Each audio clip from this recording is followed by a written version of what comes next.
At 11:18 p.m., the grocery store turns off its front lights. The automatic doors lock. The last customer pulls out of the parking lot. From the street, the building looks closed. But behind the loading dock, 3 refrigerated trailers are already backing in. Inside those trailers, the temperature has been held at exactly 34 degrees Fahrenheit for the past 6 hours. Not 35, not 33. The margin matters. 1 degree over the threshold, and certain products begin to move towards spoilage. This precision did not happen by accident. The cold chain is a system. It is one of the most complex, quietly operating logistical networks in modern life. Every piece of fresh meat, every container of dairy, every frozen vegetable that reaches your table has passed through a series of controlled environments, warehouses, trucks, distribution hubs, none of which you have ever seen.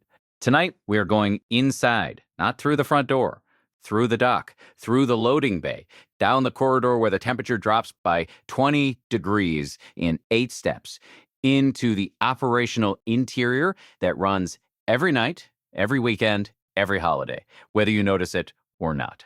A refrigerated warehouse, or cold store, as the industry calls it, is not simply a large refrigerator. It is an engineered environment, a climate system, a building that maintains multiple distinct temperature zones simultaneously, each calibrated to a specific product category. Zone 1, the fresh produce area, 40 to 45 degrees Fahrenheit. Lettuce, herbs, tomatoes, anything that breathes, because produce still respires after harvest, consuming oxygen and releasing carbon dioxide at a rate that accelerates with heat. Zone 2, the dairy and protein corridor, 32 to 38 degrees. Milk, cheese, eggs, raw meat. Here, the tolerances tighten. A carton of milk left at 45 degrees for 4 hours moves through the first stages of bacterial multiplication faster than most people realize. Zone 3, frozen storage, -10 to -20 degrees Fahrenheit. This is a different environment entirely. Entering this zone requires more than a jacket. It requires rated cold weather gear, gloves, face protection. Extended exposure without it becomes a medical concern within minutes. Marcus has been working the frozen zone for 11 years. He describes the first few minutes the same way every time. You feel the cold hit your face before you clear the door, then your ears, then you stop noticing. Because by then, the rhythm of the work takes over. The temperature zones are maintained by a refrigeration system that runs constantly. Compressors, condensers, evaporator coils, the mechanical layer of the cold grid.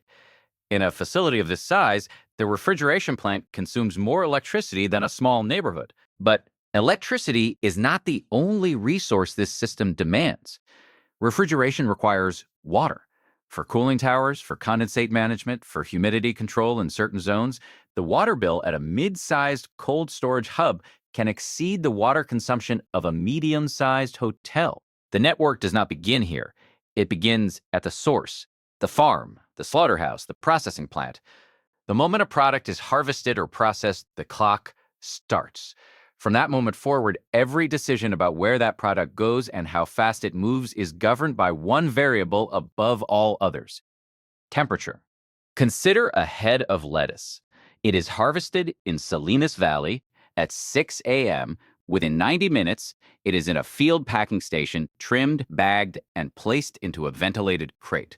Within 4 hours, that crate is in a pre-cooled trailer heading north toward a regional distribution center. That trailer is not just cold, it is calibrated. The refrigeration unit on the front wall of the trailer, called a reefer unit, is programmed to a specific temperature set point before departure. It adjusts continuously during transit, compensating for road heat, ambient temperature changes, and the thermal mass of the cargo itself. The driver knows the temperature, but the driver does not always know if a door seal failed 3 hours ago. The door gaskets on a reefer trailer are subject to wear, vibration, and physical damage from loading. A failed seal can allow ambient air infiltration that gradually raises the interior temperature almost invisibly. This is why the cold chain runs on data as much as it runs on refrigerant. Modern reefer trailers carry temperature loggers, small sensors that record temperature every few minutes throughout the journey. Upon arrival, those logs are downloaded, reviewed, and in some cases, they determine whether a shipment is accepted or rejected. The regional distribution center is where the cold chain becomes a network. This is not a single destination. It is a switching point, a hub where product arrives from dozens of farms, processors, and national suppliers, gets sorted, and moves outward again toward hundreds of individual stores. The operation runs in waves. The first wave, inbound receiving, begins in the late evening when product from the day's transport runs arrives. Dock doors open, trailers are backed in, pallets are unloaded, scanned, and directed to their designated temperature zones within minutes. The warehouse management system, the WMS, is tracking every pallet, every case, every location in real time. When a pallet of strawberries arrives, the system already knows which aisle, which rack, which slot it will occupy. The slot is not chosen by a person. It is calculated by an algorithm that weighs expiry date, outbound schedule, and velocity, how quickly that SKU typically moves. By midnight, the inbound wave is tapering. Now the building shifts. The outbound preparation wave begins. Orders that were placed by individual grocery stores before 5 p.m. are now being assembled. A process called order picking or pick and pack. One order might require product from 4 different temperature zones. Each picked order must be staged in a temperature-appropriate holding area. Dairy and produce cannot sit together at the same temperature without compromise. Some facilities solve this with sequential staging. Build the frozen pallet first, then the cold, then the ambient. The frozen pallet goes into the trailer last, loaded against the bulkhead, where the reefer unit's cold air hits first.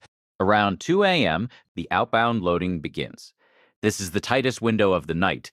Each store has a delivery window, an arrival time it expects its truck to show up. Miss that window and you risk store employees waiting without product to shelf. You risk an empty cooler at the morning rush. The outbound coordinator, Renata, has been running this shift for 7 years. She tracks 12 trailers simultaneously. She knows from memory which driver runs which route, which store has a tight dock with limited maneuvering space, and which supermarket manager will call directly to the warehouse if a pallet is short. At 3:17 a.m., a temperature alarm triggers in Zone 2. A sensor on rack row F14 is reading 42 degrees, 4 degrees above the zone set point. The alert arrives on the maintenance technician's handheld device before anyone else notices. He is already moving toward the zone. The cause is a partially blocked evaporator coil, ice buildup restricting airflow. It is a known failure mode common in high humidity zones where door cycling allows warm air to enter. The technician initiates a localized defrost cycle. The zone temperature stabilizes within 20 to 1 minutes. The product on rack F14 is below threshold the entire time. This is system redundancy in operation, not a backup that saved a catastrophe, a detection system that caught a developing problem early enough to resolve it within the margin. Most cold chain failures are not sudden. They are gradual, a slow drift outside the operating envelope that the monitoring layer is designed to catch. The monitoring layer has become increasingly automated over the past decade. Where a facility once relied on workers making physical rounds, checking gauges, noting temperatures on clipboards, the modern cold store is networked. Thousands of sensors, continuous data streams, automated alerts routed to specific personnel based on zone and alert type. But the data layer depends on a physical layer beneath it. The sensors must be calibrated regularly. Calibration drift, where a sensor begins reading slightly high or low over time due to aging components, is a silent hazard. A sensor reading 2 degrees cold means the actual temperature may be 2 degrees warmer than the system believes. This is the kind of maintenance work that never appears in a supply chain overview. It is invisible to the end consumer, but it is the floor-level work that the entire temperature integrity of the product depends upon. The sensor does not know it is drifting. The system trusts the sensor. The only check is the human with the reference instrument. By 4 a.m., the outbound loading is mostly complete. 18 trailers have departed the facility. Each is carrying between 20 and 36,000 pounds of product. Each has a route sheet, a delivery sequence, and a temperature log running. They are distributed across the highway network now, a moving grid of cold environments. Each driver operates under hours of service regulations, federal rules that govern how many consecutive hours a commercial driver can be behind the wheel before mandatory rest. The routes are built around these constraints, not just mileage, not just traffic, but the driver's hours. A route that looks efficient on a map may be illegal for a driver who has already been on the road for 8 hours. The first delivery stop is a supermarket in a suburban area. It is 5:43 a.m. The store does not open until 7. But the receiving crew, a 3-person team, is already on the dock. They have been there since 5:15, waiting, drinking coffee, running the dock lights. The delivery is checked against the manifest. Every pallet is scanned. Temperature of the trailer interior is recorded upon arrival. If the temperature log shows an excursion, any period where the temperature exceeded the acceptable range, the receiving manager has the authority to refuse the shipment. Most deliveries clear without issue. The driver waits. The pallets are moved in. The trailer temperature log prints clean. The manifest is signed. The truck is released from arrival to departure, 30 to 8 minutes. Then the driver continues to the next stop, 7 miles away. The system barely pauses. Back at the distribution center, the building is quiet for a brief window. 4 to 6 a.m. is the relative lull. Most outbound trucks have left. Inbound receiving won't resume until the day's first transport runs arrive. In this window, the maintenance crew takes its turn. The floors of a cold storage facility require specific maintenance. Concrete in a perpetually cold environment undergoes a phenomenon called thermal cycling. The material expands and contracts with temperature changes, creating microfractures over years. Epoxy coatings must be reapplied. Floor joints must be sealed. Water infiltration into concrete in a freezing environment can crack slabs. The dock seals themselves. The foam and rubber pads that press against the trailer body when a truck backs in require regular inspection. A torn dock seal is not just a comfort issue. It is a direct breach in the building's thermal envelope. Cold air out, warm, humid outside air in, directly affecting the temperature stability of the zone nearest the dock. Across the country and across the world, this same maintenance cycle is repeating tonight in thousands of facilities, in different languages, under different regulatory frameworks, but governed by the same physics. Temperature does not negotiate. It does not allow exceptions for staffing shortages, budget cuts, or equipment delays. Or the global cold chain moves approximately 2.5 billion metric tons of perishable goods annually. That number does not represent finished products alone. It includes raw agricultural commodities, processed food, pharmaceuticals, biologics, cut flowers, and temperature-sensitive industrial materials. The cold chain is not a food industry system. It is an infrastructure layer. Pharmaceutical cold chain is perhaps the most demanding sector within the network. Vaccines, biologics, certain oncology drugs. These products have temperature tolerances measured not in degrees, but in fractions of degrees. Some must never exceed 2 degrees Celsius under any circumstance. Others must never freeze. Both conditions simultaneously define the acceptable range. When a vaccine shipment arrives at a regional health facility, the same documentation review occurs that happens at a grocery receiving dock, but with higher stakes. A temperature excursion that would trigger a product review at a food supply chain triggers a mandatory discard protocol in a pharmaceutical one. The cold chain failure does not just mean a financial loss, it means supply loss. The pharmaceutical cold chain introduced a concept that is now spreading into the food supply chain: serialization. Every unit, every vial in the pharmaceutical context carries a unique serial number that is tracked through every handoff point in the chain. Who touched it? When, at what temperature, for how long. The supply chain becomes a complete audit trail. Back at the distribution center, it is now 6:30 a.m. The building is beginning its transition from night operations to day operations. The night shift ends at 7, but the shift change is not instantaneous. There is a 30-minute overlap, an intentional handoff period where the incoming shift supervisor walks the entire facility with the outgoing supervisor. The handover document is specific. Not everything is fine. Specific. Which rack positions receive new product overnight? which sensor triggered an alert, and how it was resolved, what the trailer temperature logs showed on arrival, which pallets are approaching their rotation date and need to go outbound on today's first pick. One item on today's handover notes is unusual: a shipment of whole chickens. 48 cases arrived last night with acceptable temperature logs, but with packaging that showed evidence of previous moisture exposure. The product is flagged, it is not rejected, it is held, pending a quality call from the distribution center's food safety officer, who arrives at 8 a.m. This is the food safety layer, the human judgment layer that operates above the sensor and data systems. Temperature tells you whether the cold chain held. It does not tell you everything. Packaging integrity, origin documentation, sensory inspection, these are the checks that the digital layer cannot perform. They require trained human evaluation. At 8:47 a.m., the food safety officer clears the chicken shipment. The moisture marks were from condensation during transit.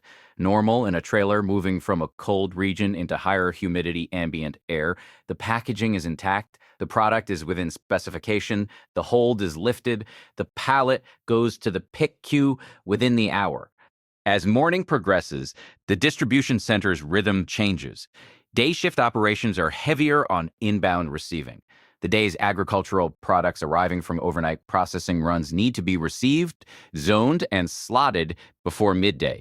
The outbound activity shifts to regional routes with tighter urban delivery windows. Meanwhile, at the supermarket, the product that arrived before dawn is now being worked onto the shelves. The receiving crew has transitioned into stocking mode.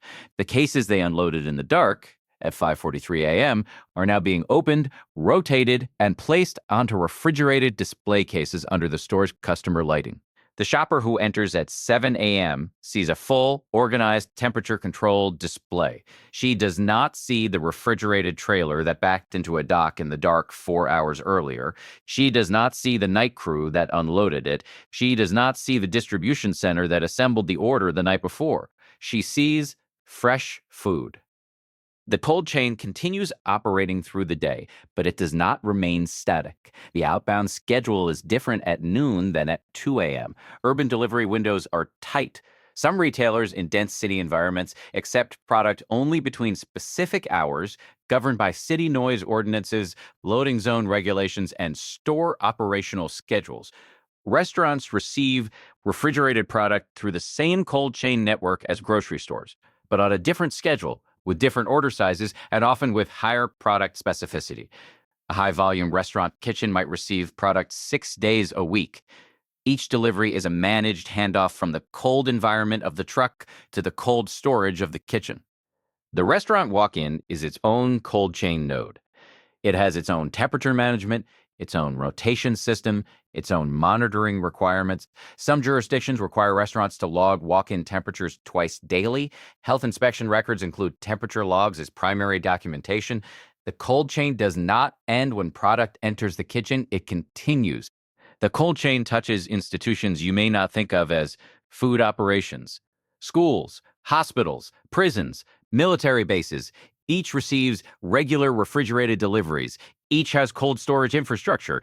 Each operates its own receiving and quality check process. The cold chain is the circulatory system of institutional. There's a parallel cold chain that operates entirely outside the food and pharmaceutical sectors: biotechnology, seed storage, chemical reagents, blood banks, cord blood repositories. Each operates under its own temperature protocol, its own regulatory oversight, its own specialized infrastructure. But the foundational engineering principle is identical. Maintain a defined thermal environment without interruption. By early afternoon at the distribution center, the incoming product flow from agricultural processors has peaked. The slotting team is working at full capacity, directing incoming pallets to rack positions based on real-time inventory calculations. The warehouse management system is processing hundreds of slot assignments per hour. The afternoon also brings the return of outbound activity, the preparation of orders for stores with later delivery windows. Some retailers in rural or distant service areas require delivery in the late afternoon or evening when population density makes daytime urban delivery less efficient. The cold grid adjusts, the schedule bends around the geography, the trucks that serve rural areas often carry mixed loads, a combination of frozen, refrigerated, and ambient temperature product for a single route. This creates what logistics engineers call a multi-temperature run. The trailer must maintain different temperature zones simultaneously.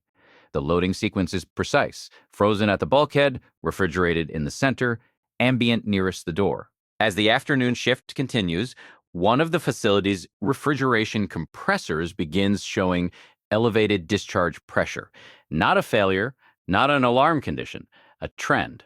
A gradual increase over the past 4 hours that a trained eye reviewing the control panel data identifies as early stage refrigerant undercharge. A refrigerant service technician is scheduled, not emergency service, planned service within the week. The system is managing the condition within tolerances while the repair is arranged.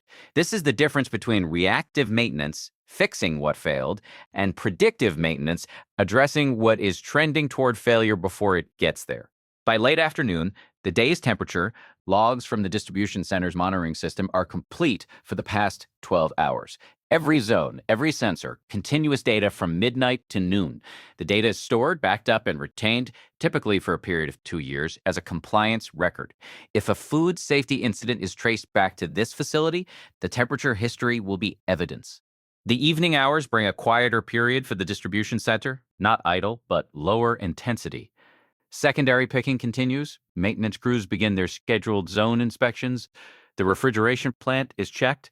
Floor cleaning operations begin in zones where product has been cleared for the evening. The facility is resetting itself for the next cycle. Around 9 p.m., the orders for the next morning's delivery run are finalized in the warehouse management system. Each store's order is locked. The pick queue is built. The outbound trailers for the 2 a.m. wave are pre-assigned to dock doors. The cycle that will repeat through the night has been set. At 10:48 p.m., the night shift begins arriving. The parking lot fills with cars in a familiar pattern, the same rotation of familiar faces. People who have been doing this for years, who know the zones without looking at the map, who know which coil tends to ice up in winter, which rack row is always 2 degrees colder than the others. This is what the industry sometimes calls institutional knowledge, the embedded understanding of a system that only comes from repetition. No training manual covers the fact that rack row F14 tends to ice up when the humidity spikes in late summer. That knowledge lives in the people who have been here through enough seasons to learn it by experience. The cold chain is a physical system, but it is held together by people and by the continuity of knowledge between shifts, between seasons, between generations of workers. When that continuity is broken, when experienced workers leave and their knowledge leaves with them, the system becomes more vulnerable. The sensors and the WMS do not know what they do not know. By 11:30 p.m., the night shift is fully active. The inbound receiving wave is beginning. The first trailers of the night are backing in. The temperature logs are running. The dock seals are in contact. The refrigeration plant is maintaining all zones. The warehouse management system is processing the first slot assignments of a new cycle. This is the nature of the cold chain. It does not complete and restart. It does not have a morning and a closing. It cycles. The product moving through the facility tonight is not the same as the product that moved through last night. But the process is the same. The zones are the same. The temperatures are the same. The rolls are the same. Only the names on the pallets change. The cold chain, as a global infrastructure, is not uniformly distributed. In high-income regions, cold storage capacity is extensive, networked, monitored, redundant. In lower-income regions, cold chain gaps remain a significant challenge. The same physics applies, the same biological processes governing spoilage apply, but the infrastructure to manage them does not exist at the same scale.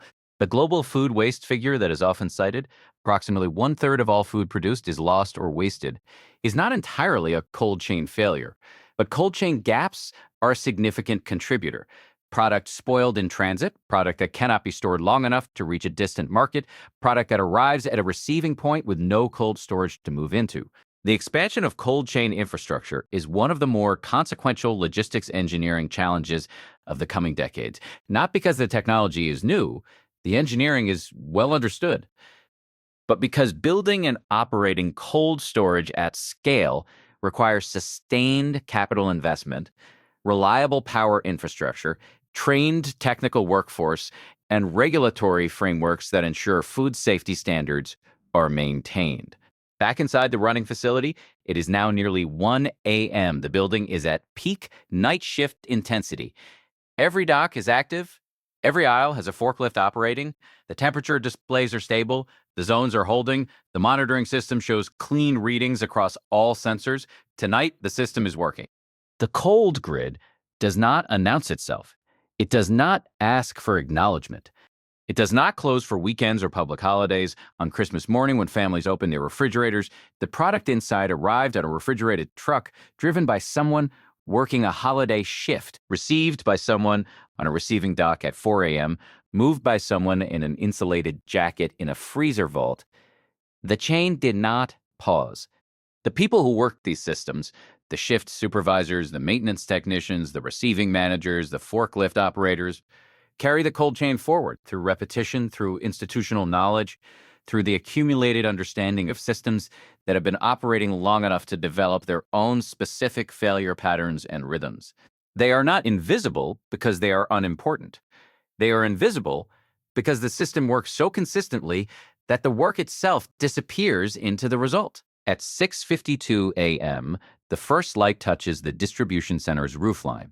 Inside, the night shift is winding down. The outbound trailers have departed. The inbound wave has cleared. The zone temperatures are stable and logged. The shift supervisor is writing the handover document. In 40 minutes, the day shift will arrive. The building will not notice the transition. It will simply continue. The cold grid does not sleep. It does not rest.